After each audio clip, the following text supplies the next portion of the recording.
Hey everyone, it's Justin here, Voices for Voices. Thank you so much for joining us, whether you're watching, you're listening, whether you're here in the United States or whether you are in a different country, territory, province across the world. We love each and every one of you, and we pray nothing but success and a prosperous life for you, and whatever that looks like for you. Uh, we are now well over 370 episodes in our catalog. We recommend taking a look through that catalog. We have a lot of fantastic guest topics that will make you very interested, and we're being made aware of. I mentioned a few episodes ago. We actually did a full episode on this. That there's actually uh, there's coaches, there are people all across the United States and across the world for that matter that are having watch parties. Coaches are pumping in the Voices for Voices TV show and podcast into the weight rooms to help get that extra knowledge and hear inspiration and people that have gone through real life uh, mental challenges, uh, human trafficking, abuse, trauma, you name it. And it really pumps up the soul to a whole new level, with the weights being the physical, and we have the mental side of things where we get stronger and stronger once we uh, continue to hear and listen and take in such positive, inspirational stories and events. And we just want to thank each and every one of you. Um, I just finished up uh, one of uh, one of many episodes, and just wanted to let you know that that now is available, which is episode 371, which is part two of our conversation with sexual abuse, trafficking survivor Catherine Davi. Part one you can find in episode 368. Uh, in episode 367, we have an episode where uh, it, it can't be stressed how to the common person, lyrics in the back of a book, Masters and Slayers, by author Brian Davis. Uh, there was some sort of sick contest that we believe happened where there was a song that Brian Davis wrote in the back of his book, Masters and Slayers, and had some kind of contest, and we really expose individuals who really look like minors, children not of age, um, and they're singing in the woods about mutilates, penetrates, just sickening words for anybody but to have children, what we believe to be children, in videos 15 plus years ago. And these videos are still out on YouTube. So these are public videos. These aren't things that we produced, that we put together, which I know that, Brian and others are trying to portray. Uh, we have no reason to do that. And you have no reason to do this either, but you did. You put it in your book. You had children singing a song that is absolutely grotesque to anybody that looks at those lyrics. And not only did you post the lyrics in that print book at the end, you actually put the chord progression. And so we do see in one of our we'll call it a children performances with flute and piano and singing of this song. And we are just appalled. And as a public safety announcement, we don't want any other children, any other adults. We don't want anybody, no matter where they're at, no matter what their belief system is, we don't want anybody to have to go through that and live through that kind of trauma. Voices for Voices Publishing is the clean alternative. We're setting the standard. We're resetting the standard for Christian publishing, Christian fantasy publishing, mythical creatures around the world. We have 97,000, might even be up to 98,000 at this point.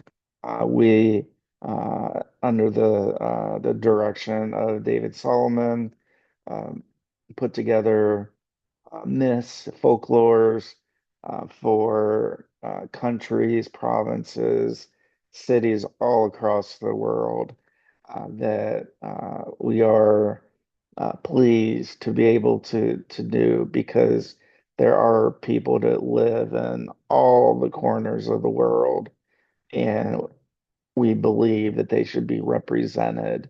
And so you will see in one of our most recent posts on from North Korea Folklore that it really is just incredible. So we just want to thank everyone in North Korea for being on board, for giving us uh, the okay to be able to publish that under your guidance. So thank you for that. Today we are at, I believe we're at 98 countries, provinces across the world, close to 1,000 cities. When I say close, I mean less than 10. Uh, and that's a pretty huge feat for anybody to be close to because we do have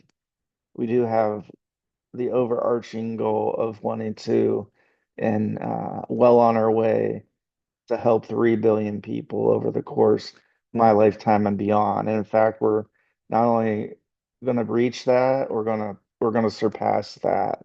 So you are watching one of the top TV shows and podcasts across the world.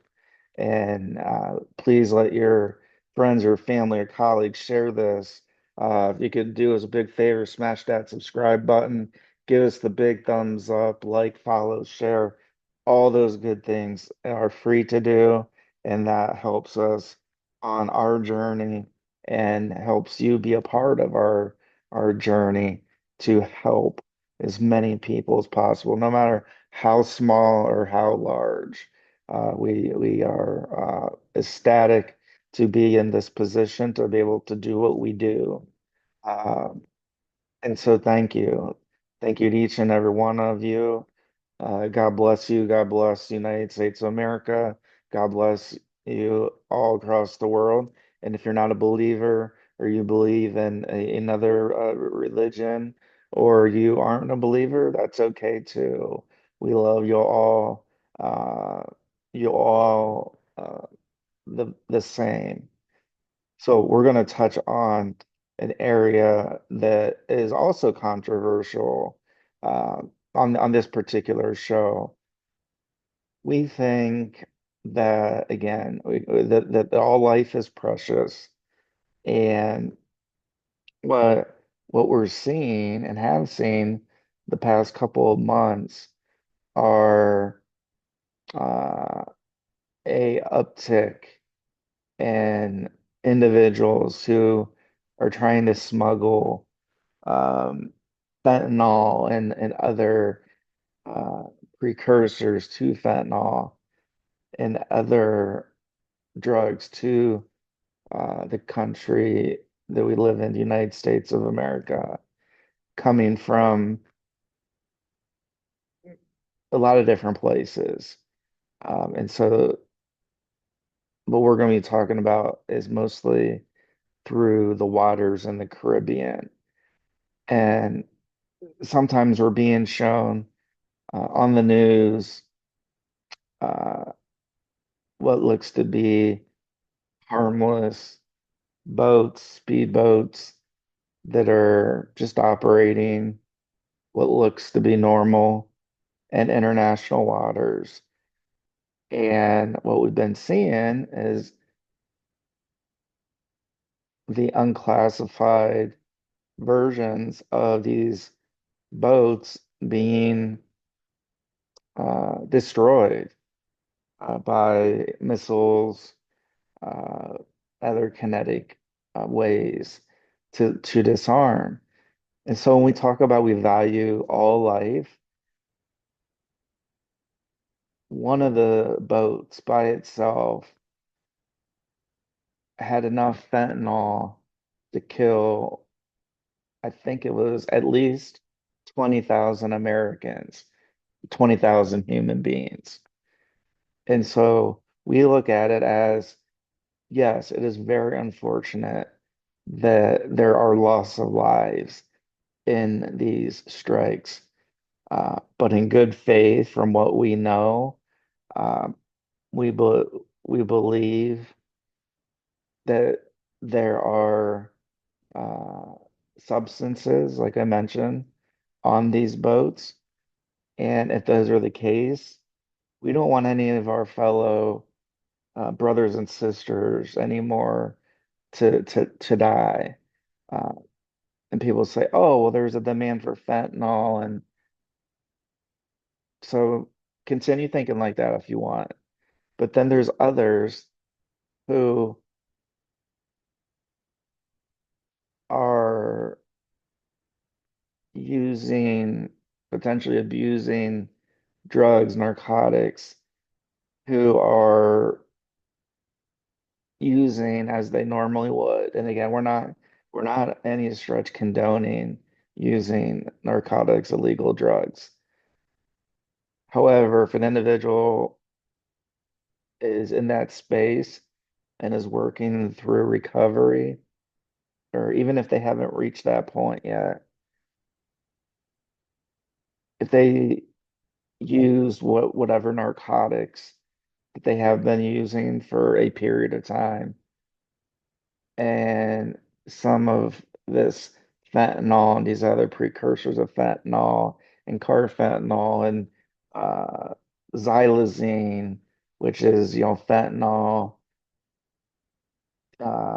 thousands of times stronger, and fentanyl is hundreds of times stronger than heroin.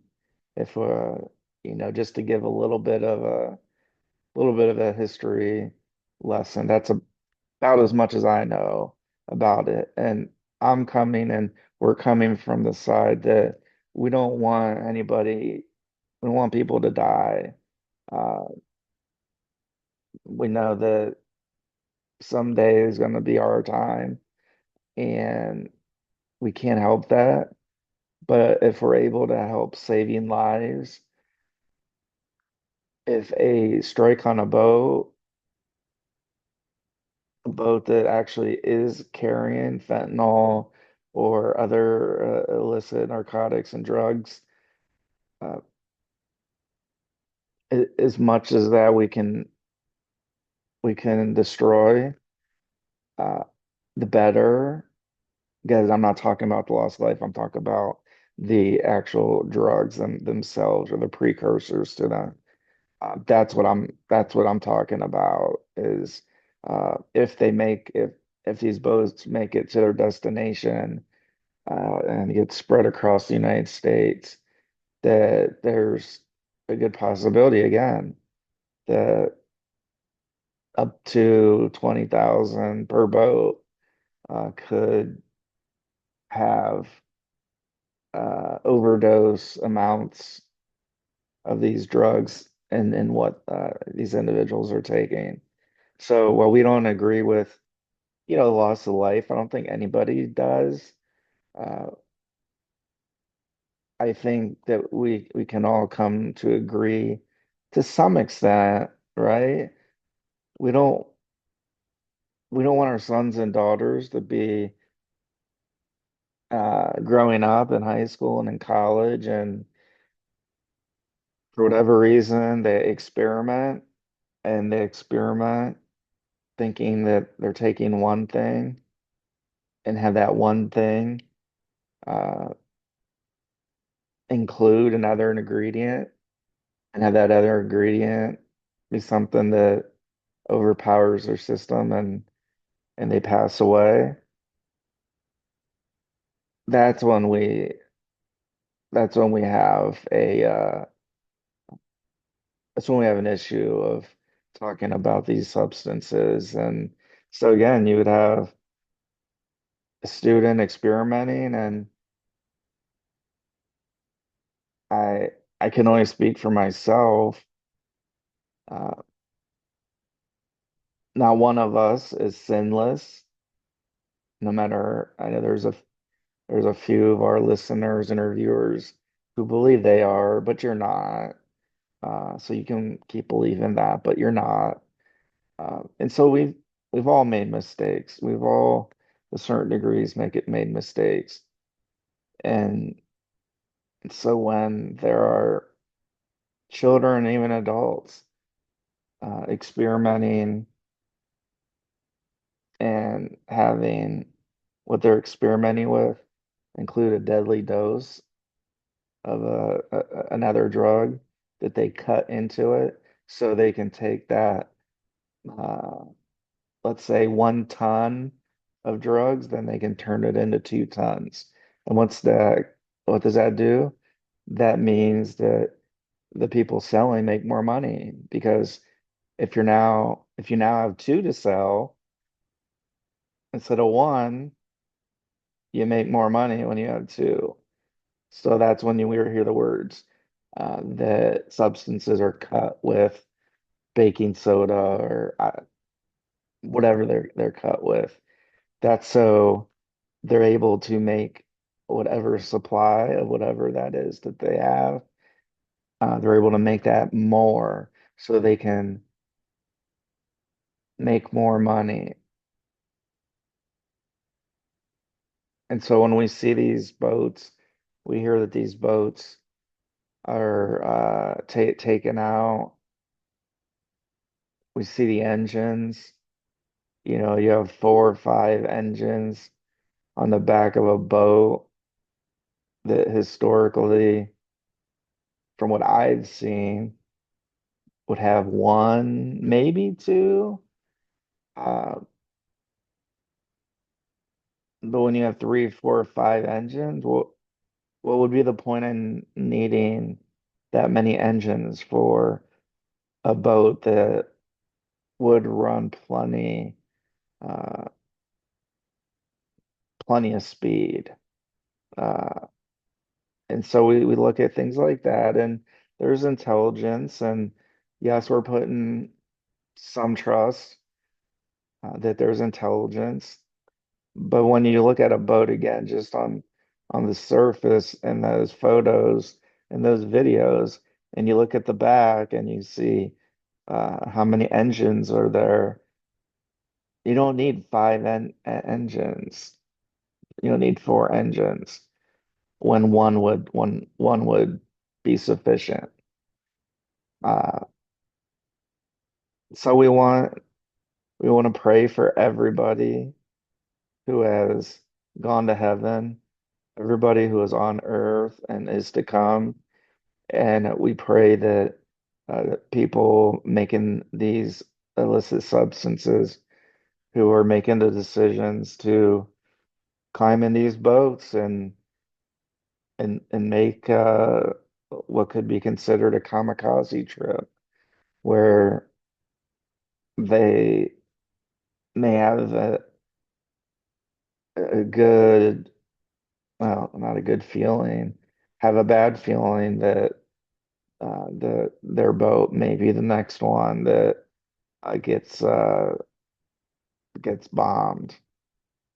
And again, we're not condoning the loss of life at all. we're talking about the substances and what's on there. Because what's on the boats is what's killing Americans. And not just Americans, also Europeans, also individuals in South America, individuals all across the world. And we don't want that. We want less of that. We want more people thriving, more people surviving, people that are able to stop if they want to stop, or if for some reason they're not able to stop, that they don't have to have as much concern that what they are taking is included with very deadly uh, drugs that individuals may have no idea that that's included. An individual uh, buying one thing and it have it be, the bait and switch, and then have it be something else. Like, hey, come buy this brand new car, has 35 miles. Here's the engine. Here's the paint job. Here's interior. Here's everything. Oh, I got that new car smell. Uh, Only to find out that as soon as you start the car, that it explodes. That's an extreme example, but that's taking a life, and we don't condone that at all on any stretch. And so that's why we thought it was uh, appropriate for us to have this episode, to put this out, uh, so you can hear our thoughts about that, because it is a current event and continues to be a current event that the people are talking about, hotbed issues that are being talked about. Uh, we talk about trauma, we talk about recovery. We want people to have that opportunity. And if an individual has made up their mind that, okay, this after I do this, this is it. I am done. I am finished. Only to take what they take and have it cut with fentanyl, carfentanil, xylazine, and a few short minutes later, their heart stops. That's what we're talking about, folks. This is what we're talking about. We're talking about life. And so when we talk about respect of life, we want everybody to have the same uh, opportunities, but we do have free will to make the decisions that we want to make given the information. And so when these boats are coming across international waters and there's a good bit of intelligence, and we see again, just for somebody like me, I see 4 or 5 engines on the back of a speedboat. We're not talking about a cruise ship, that carries, 2, 3, 4,000 people. Uh, we're talking about a speedboat that I don't know could carry 3 or 4 people. Uh, do they really need 4 or 5 engines if they're just going out fishing? Why would you need 4 or 5 engines? And so that right there is to me a sign that something's up. And so if you couple that with intelligence of what gets loaded onto those boats and the shipping lanes that historically and currently are being used to ship substances, uh, we're not condoning the loss of life, but if we're able to save 20,000 Americans, 20,000 Brazilians, 20,000 Italians, uh, 20,000 of individuals that in your country, in your territory, in your province, in your city, I think that's a pretty good thing.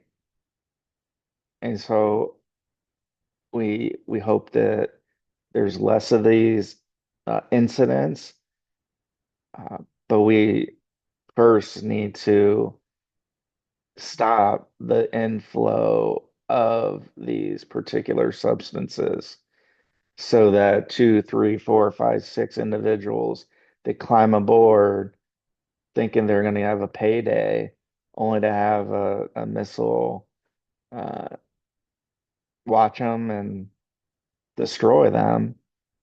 Uh, we don't we don't want that loss of life. We want those individuals to have other opportunities to survive and thrive, just like the people who are right now, unfortunately, uh, using illicit substances. We want those individuals to be able to survive and thrive, to be able to recover, to be able to finally say, I've had it. I've had enough. I'm finished. I'm going to go into rehab. I'm going to go and get the help that I need. I need to stop living like this. And when we have more and more boats coming with substances that can kill, upwards of 20,000 just on a single shipment on one of these speedboats, uh, that impedes the ability to have that opportunity to survive and thrive. So we love you all. We're here for you all. Give us a big thumbs up, smash that subscribe button, like, follow, share. Let everybody know about the Voices for Voices TV show and podcast. We are the hottest TV show and podcast out there across the world. And we thank you so much for your love and support. We're going strong. We love to help. If you'd like to share your story and you believe you can inspire some people with us, let us know. We'd love to have you with us. Okay. So until next time, this is Justin Allen Hayes signing off, Voices for Voices, and we'll see you next time.